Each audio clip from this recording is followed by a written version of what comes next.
kebenaran nggak bisa diukur dengan orang, dengan kedudukannya. Tapi semua orang, siapapun dia, dikembalikan kepada Al-Quran.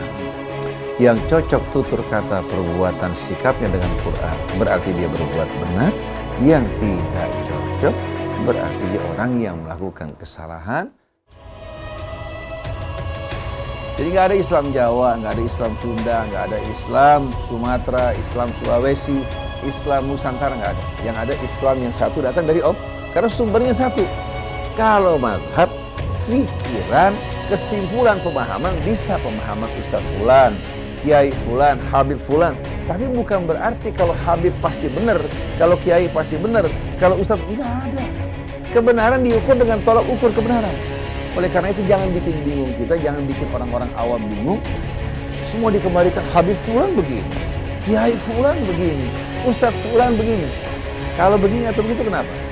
Memangnya Allah jadikan mereka sebagai tolak ukur? Tidak ada sama sekali. Mereka semua diukur dengan Al-Quran. Jadi bukan kebenaran diukur sama Ustaz Hussein, sama Ustaz Firanda, sama Ustaz katakan umpamanya siapapun juga, atau diukur dengan Ibnu Taimiyah atau Ibnu Qayyim, sama sekali tidak. Tapi Ibnu Qayyim, Ibnu Taimiyah, Hussein bin Hamid diukur dengan Quran.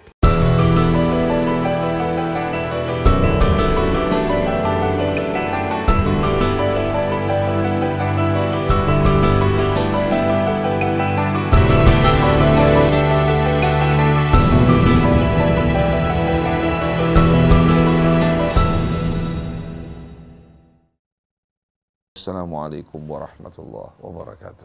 Bismillahirrahmanirrahim. Alhamdulillahi rabbil alamin. Hamdan kathiran tayyiban mubarakan fih kama yuhibbu rabbuna wa yarda. Allahumma salli ala Muhammadin wa ali Muhammad. Rabbana zidna ilman wa alhiqna bis salihin. Rabbana atina min ladunka rahmah wa hayyi lana min amrina rasyada. Rabbana la tuzigh qulubana ba'da idh hadaitana wa hab lana min ladunka rahmatan innaka antal wahhab. Allahumma inna na'udzu bika an nadhilla aw nudhal أو نزل أو نزال أو نظلم أو نظلم أو نجهل أو يجهل علينا. Ikhwan akhwat yang dirahmati Allah subhanahu wa ta'ala, alhamdulillah pada hari ini kita kembali berjumpa di bawah naungan Al-Quran Al-Karim, kitab yang Allah jadikan bagi kita sebagai neraca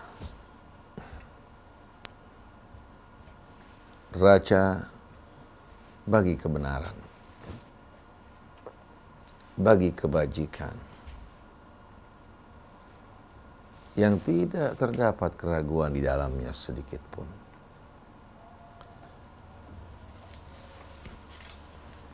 Kebenaran yang datang dari manusia, bagaimanapun sempurnanya, takkan luput dari cacat, kekurangan, dan kesalahan. Karena dengan akal yang Allah subhanahu wa ta'ala berikan kepada manusia, akal hanya sekedar untuk membantu dirinya. Akal membantu dirinya untuk dapat melihat kebenaran.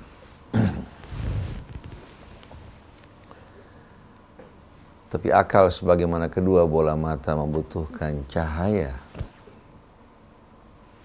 yang memberikan penerangan agar kedua bola mata kita dapat melihat. Begitu pula akal juga membutuhkan cahaya yang dapat meneranginya hingga dapat melihat, memahami dan menemukan kebenaran yang sejati. Hingga manusia tidak diperdayakan oleh hawa nafsunya, oleh angan-angannya, oleh cinta maupun benci. Demikian pula oleh tipu daya syaitan. Diperdayakan hingga tidak dapat menemukan kebenaran yang sejati, tapi ternyata kebenaran yang ditemukan, kebenaran yang sejalan dengan hawa nafsunya, yang sejalan dengan angan-angannya, yang sejalan dengan bisikan-bisikan syaitan.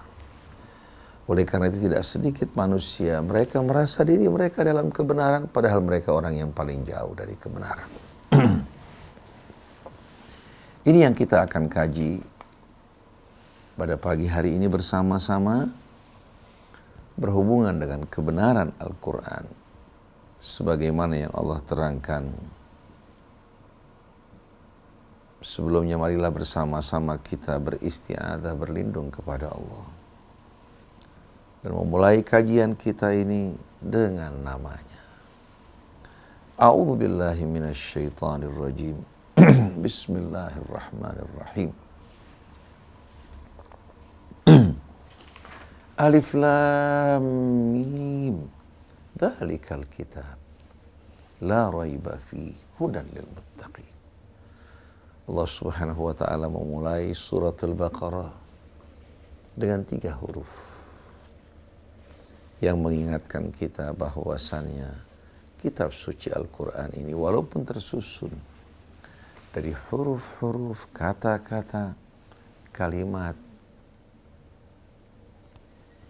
yang biasa dipergunakan oleh bangsa Arab dalam komunikasi mereka, tapi yang menyusun kitab ini berbeda, bukan lagi manusia, bagaimanapun pandainya, bukan pula seorang nabi maupun rasul, tapi yang menyusun ayat-ayat kitab ini adalah Allah Subhanahu wa ta'ala. Dan pengetahuan yang terdapat di dalamnya berasal dari ilmu Allah yang tidak meragukan sedikit pun. Ilmu yang mengetahui apa yang lalu, yang kini maupun yang akan datang, yang meliputi segala yang tersembunyi di langit maupun di bumi. Berbeda dengan pengetahuan kita terbatas. Oleh karena itu manusia dalam melihat kebenaran, terkadang dia hanya melihat dari satu sudut. Tapi dari sudut dan sisi yang lain, dia tidak dapat melihatnya. Orang lain melihat dari sudut atau dari sisi yang lain, dengan jalan bermusyawarah, kita dapat menyempurnakan pengetahuan kita, menutupi kekurangan kita di sana maupun di sini.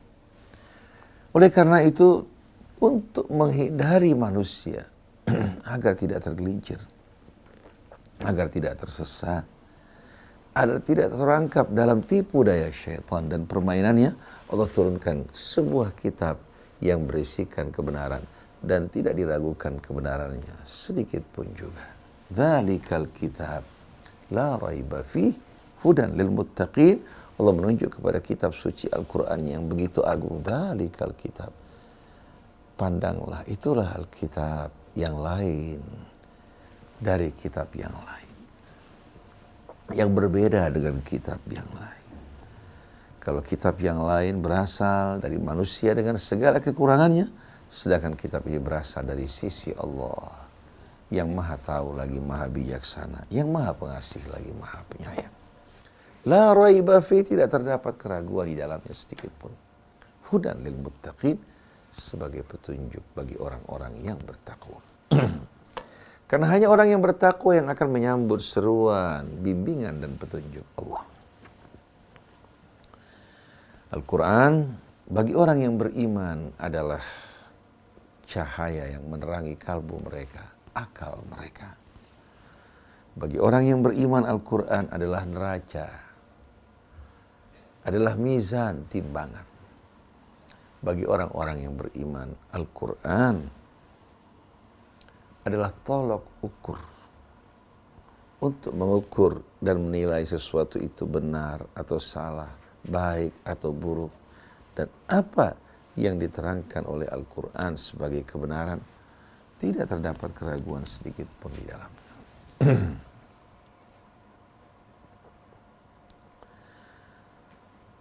Berbeda dengan apa yang datang dari manusia. Hari ini bisa dianggap benar, ternyata esok hari ditemukan kekurangan pada kebenaran itu sendiri.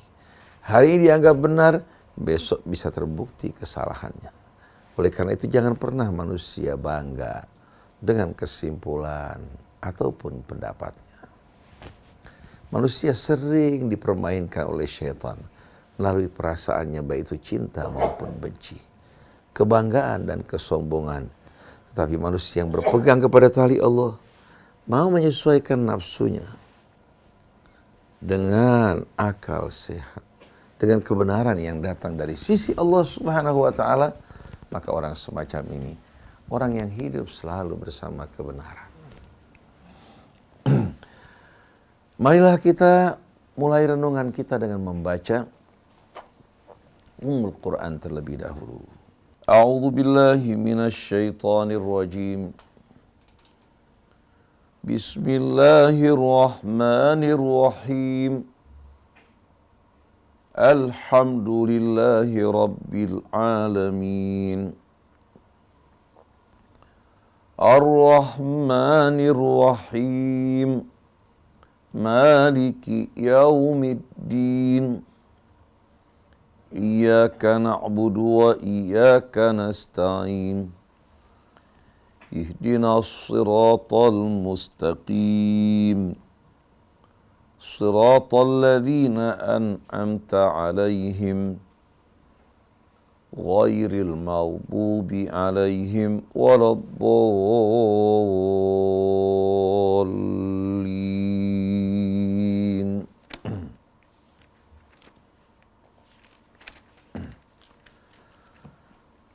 Bismillahirrahmanirrahim. Alif Lam Mim. Dzalikal kitabu la raiba fihi hudan lil muttaqin. Bismillahirrahmanirrahim. Alif Lam Mim. Dzalikal kitabu la raiba fihi hudan lil muttaqin. Alladzina yu'minuna bil ghaibi wa yuqimuna as-salata wa mimma razaqnahum yunfiqun. والذين يؤمنون بما أنزل إليك وما أنزل من قبلك وبالآخرة هم يوقنون أولئك على هدى من ربهم أولئك على هدى من ربهم وأولئك هم المفلحون. صدق الله العظيم. صدق الله العظيم. وصدق رسوله الكريم ونحن على ذلك من الشاهدين. Ikhwan akhwat yang dirahmati Allah Subhanahu wa taala. Tidak ada satupun kaum, bangsa, baik yang hidup pada masa ini maupun yang hidup pada masa-masa yang lalu, melainkan mereka berupaya untuk mencari kebenaran yang sejati. Karena mereka menyadari bahwa tak mungkin kehidupan mereka ini diciptakan dengan sia-sia. Dan tak mungkin alam raya yang begitu indah penuh keseimbangan tercipta tanpa tujuan. Begitu pula kita manusia yang ditempatkan di atas muka bumi ini, tak mungkin Allah Subhanahu wa taala ciptakan tanpa tujuan. Nah, tujuan dari penciptaan manusia, dari penciptaan alam raya dan isinya, ini yang dicari oleh kebanyakan manusia, baik dari kalangan orang-orang biasa hingga kepada para filosof, kepada para cendekia, semua berusaha untuk mencari tujuan dari penciptaan alam raya. dari penciptaan manusia, yang semuanya menunjukkan tidak ada satupun yang sia-sia. Baik yang terdapat di langit maupun di bumi, semua beredar dengan perhitungan yang didasari oleh ilmu dan kebijaksanaan.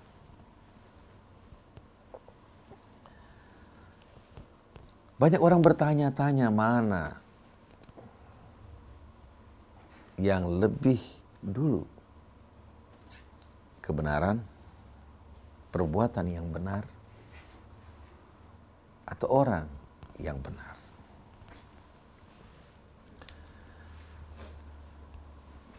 Orang yang benar tidak selalu berbuat kebenaran. Terkadang orang yang benar melakukan kesalahan, baik sengaja maupun tidak disengaja. Oleh karena itu, atas dasar ini kebenaran tidak dapat diukur dengan seseorang. Sebagaimana yang Amirul Mukminin Ali bin Abi Thalib alaihi salatu wassalam berkata, "Innal haqqa wal batila la yu'rafani bi aqdarir rijal." Sesungguhnya al-haq, kebenaran yang sejati, demikian pula kebatilan, tidak dapat diukur dengan kedudukan manusia, dengan kesolehannya, dengan juga kebajikannya, tidak. Tapi yang harus kita lakukan justru bagaimana kita mengukur diri kita, pandangan kita, demikian pula orang lain dengan kebenaran. Jadi kebenaran dan kebatilan tidak dapat diukur dengan kedudukan manusia, dengan keutamaan mereka. Tapi i'rifil haq, kamu pertama harus tahu kebenaran itu sendiri. Ta'rif ahlah, dengan memahami kebenaran kamu tahu siapa orang-orang yang berbuat kebenaran. Wa'rifil batil, kenali kebatilan, kamu akan tahu siapa orang yang berbuat kebatilan. Ta'rif ahlah. Tapi kalau kebenaran diukur dengan manusia, akhirnya akan melahirkan kesimpulan yang bersifat relatif. Dari seseorang dengan lainnya akan terdapat perbedaan.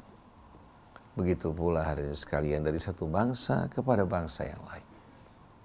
Maka tak heran sebagian orang dari kita berusaha untuk mendirikan Islam Nusantara. Dengan hadirin sekalian, semboyan Islam Nusantara ini, mereka secara tidak langsung beranggapan Islam yang berbeda dengan apa yang terdapat di Nusantara merupakan Islam yang tidak benar. Tapi yang sesuai dengan gagasan Islam Nusantara ini, itulah merupakan kebenaran. Ini sebuah kesalahan. Karena Islam tidak dapat diukur dengan satu negara, satu bangsa. Kita mengatakan bahwa Islam yang benar, Islamnya Arab. Kemudian Islam yang benar, Islam di Mesir atau di Saudi Arabia. Sama sekali ini tidak benar begitu pula. Yang benar adalah Islam yang terdapat di Nusantara. Semua itu tidak benar. Oleh karena itu Nusantara dan pandangannya, begitu pula Mesir dengan Al-Azharnya, dengan pendidikannya, begitu pula Saudi Arabia, untuk menerima sesuatu dan meyakini bahwa satu kesimpulan dan pendapat yang ditelurkan oleh mereka, baik yang berada di negeri kita maupun yang berada di negara lain, untuk dapat meyakini bahwa ini merupakan kebenaran, kita harus punya tolok ukur yang jelas. Kalau tidak, hanya mengatasnamakan kebenaran, sedangkan di dalamnya adalah kebobrokan dan keburukan. Jadi orang yang benar tidak pasti dan tidak selamanya dia melakukan kebenaran. Terkadang kebenaran yang dilakukan kebenaran yang kecil dalam arti yang terbatas, bukan kebenaran dalam arti yang luas. Kebenaran yang hanya berhubungan dengan dirinya, lingkungannya, bukan kebenaran yang bersifat totality, yang bersifat mutlak. Begitu pula perbuatan benar. Perbuatan benar yang dilakukan seseorang tidak dapat dijadikan sebagai tolok ukur. Kita dapat mencontoh kebaikan-kebaikan orang-orang sebelum kita.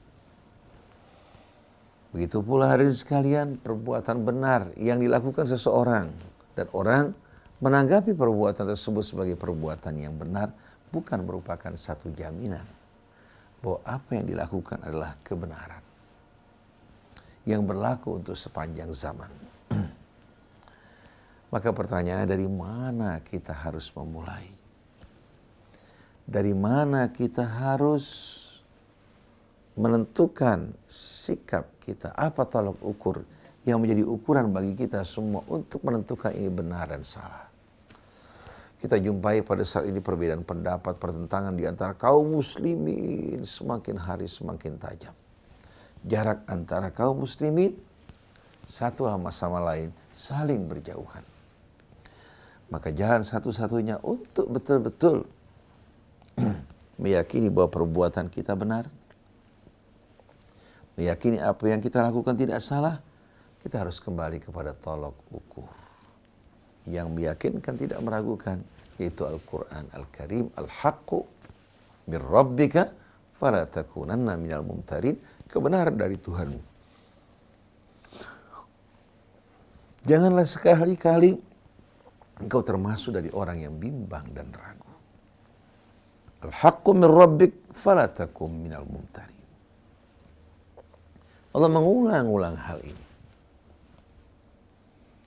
Dan Allah Subhanahu wa ta'ala juga menegaskan bahwa kebenaran yang datang dari Allah ini kebenaran yang pasti tidak meragukan. Oleh karena itu Allah pergunakan kata hak. Ketika Allah membimbing Rasulnya dalam memberikan keputusan di antara manusia, Allah perintahkan agar Rasulnya kembali merujuk kepada Al-Quran sebagai pegangan. Sebagaimana pada 103 atau ayat 103 dari surat An-Nisa,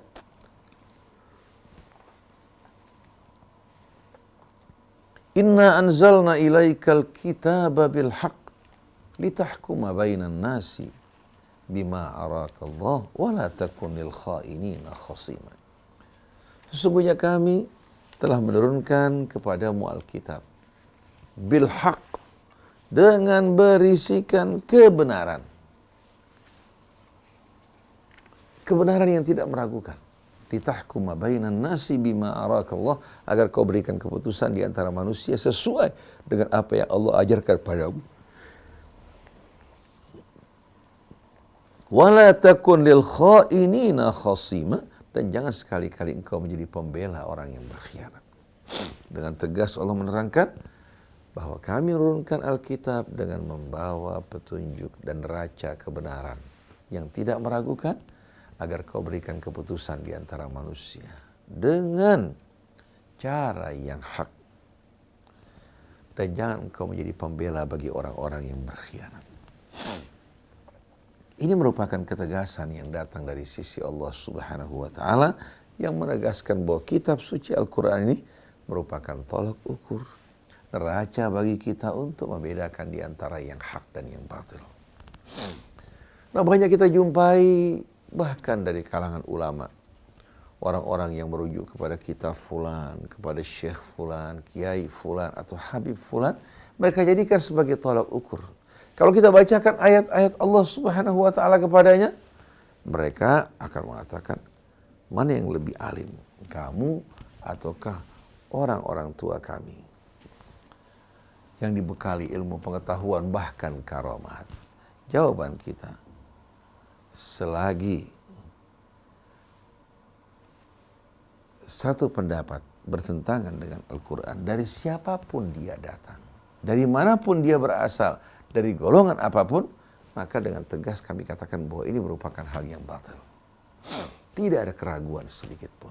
Dan ini merupakan apa yang ditegaskan Allah dalam kitabnya pada banyak ayat-ayat yang Allah Subhanahu wa ta'ala turunkan. Jadi hendaklah kebenaran itu yang menjadi pegangan pedoman bagi kita, dan kebenaran tersebut terdapat dalam kitab Allah.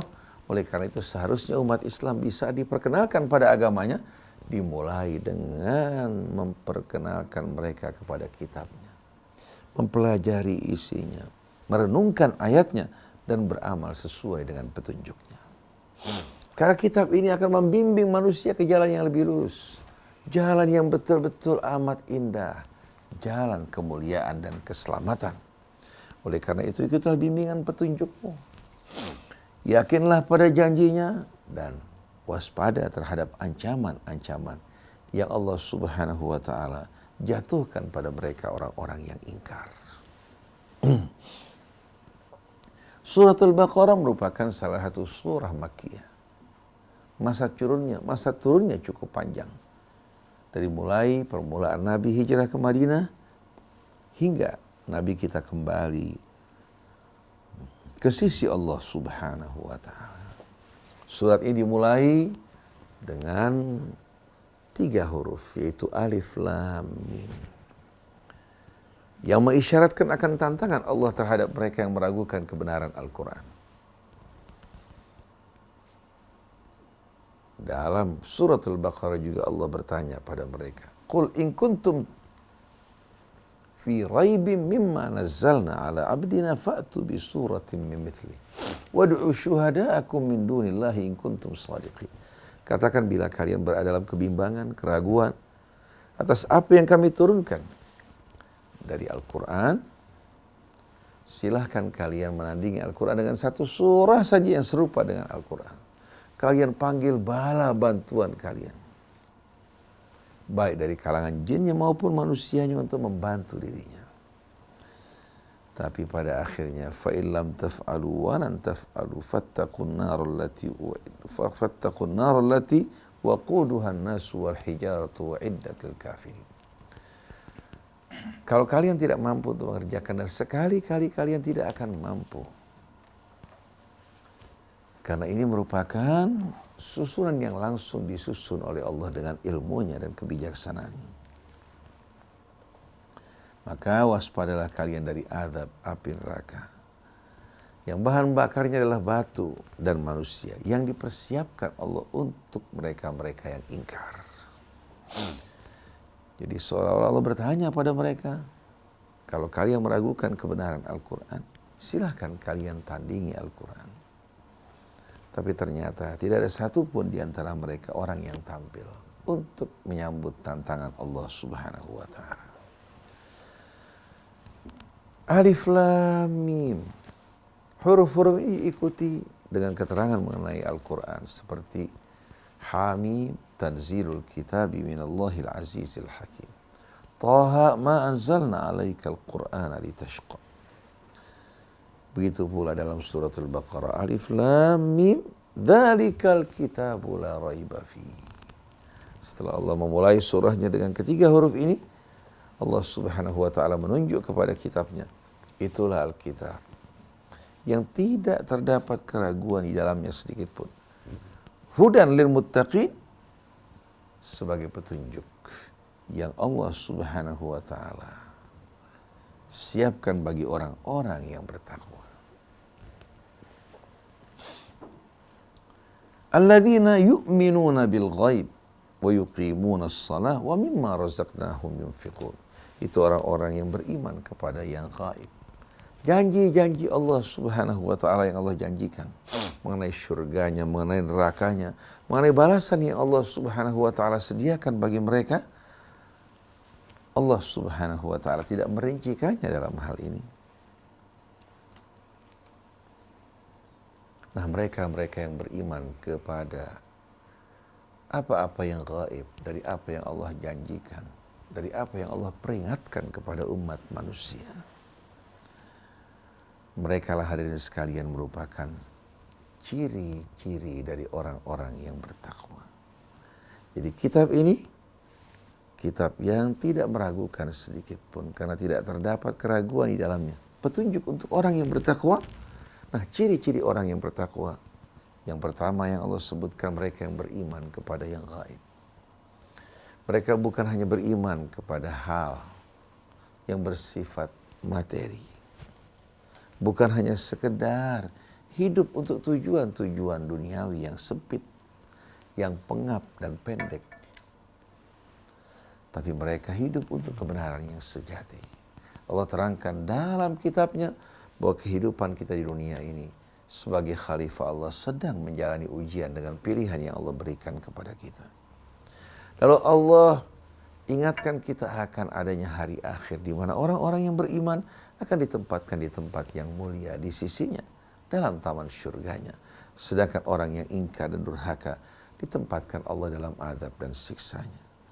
Maka seorang yang beriman kepada hal-hal yang gaib yang dikabarkan oleh Allah, keimanannya akan menahan dirinya dari perbuatan yang akan merugikan dirinya, mendorong dirinya untuk berlomba-lomba dalam kebajikan dan kemuliaan. Jadi mereka orang-orang yang beriman kepada yang gaib, wa yuqimunas shalah wa mimma razaqnahum yunfiqun. Dan mereka juga selalu mendirikan salat hingga hati mereka selalu ingat kepada Allah Tuhannya. Hatinya betul-betul hari sekalian merasa mengawasi Allah atau diawasi oleh Allah Subhanahu wa taala. Hatinya mengharapkan rahmat, keberkahan dan ampunan daripadanya. Dan hati juga penuh rasa khawatir tentang apa yang Allah ingatkan kepada dirinya mengenai berbagai macam siksa petaka yang mengerikan di hari akhir nanti. Maka yang beriman kepada yang gaib akan menahan diri dari segala perbuatan yang akan merugikan dirinya. Mereka berupaya untuk hidup berpegang teguh kepada kitab Allah, berpegang teguh kepada talinya, yang selalu mengingatkan dirinya untuk berbekal dengan dunianya, berbekal dengan dunia yang Allah berikan kepadanya untuk membangun akhirat. Dengan keimanannya kepada Allah, kepada hari akhir, kepada syurganya, kepada nerakanya, akan membuat manusia hari sekali memiliki tujuan yang jauh lebih besar dari apa yang biasa dilakukan dalam kehidupan sehariannya. Wa yuqimuna shalah, dan mereka juga mendirikan salat hingga hati selalu ingat kepada Allah Tuhannya. Hingga Allah selalu mengingat dirinya, membimbingnya, melindungi dirinya dari segala apa yang mereka takuti. Wa mimma razaqnahum yunfiqun, dan dari apa yang kami berikan untuk mereka, dari rizki dan karunia kami, mereka menginfakkan sebahagiannya, baik untuk kedua orang tua, untuk kerabat, untuk tetangga yang berada di sekeliling kita.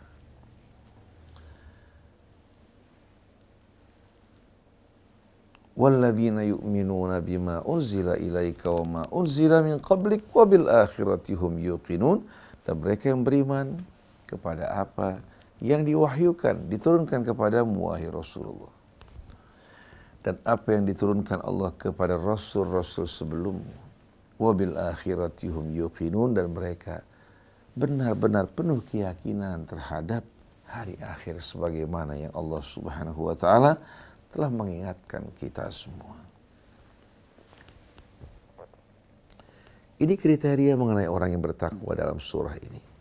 Beriman kepada yang gaib, hingga dia tidak hidup seperti binatang hanya untuk tujuan yang begitu sempit, yang begitu singkat. Hanya sekedar hidup bekerja untuk memenuhi kebutuhannya. Sedangkan manusia hidup, di samping dia memperhatikan kebutuhan dunia dia, tapi dia lebih mengutamakan apa-apa yang Allah Subhanahu wa taala sediakan bagi orang yang beriman, dari berbagai macam kenikmatan yang tak dapat sama sekali dibayangkan dan diberikan.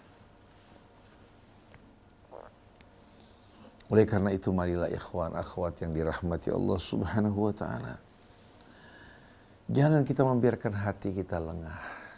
Hendaklah hati tersebut selalu mengingat Allah, mengingat hari akhir, janji dan ancaman yang Allah Subhanahu wa taala telah tuangkan dan turunkan dalam kitabnya, disampaikan oleh nabinya, dibacakan di tengah-tengah umatnya, dan hingga kini janji-janji Allah Subhanahu wa taala dalam kitabnya yang menjanjikan orang-orang yang beriman dan beramal saleh tempat yang mulia di sisinya. Begitu pula peringatan-peringatan dan ancaman yang Allah Subhanahu wa taala turunkan untuk memberikan peringatan mereka yang sedang mabuk dan hanyut bersama kehidupan dunia ini. Ulaika ala hudam min rabbihim wa ulaika humul muflihun.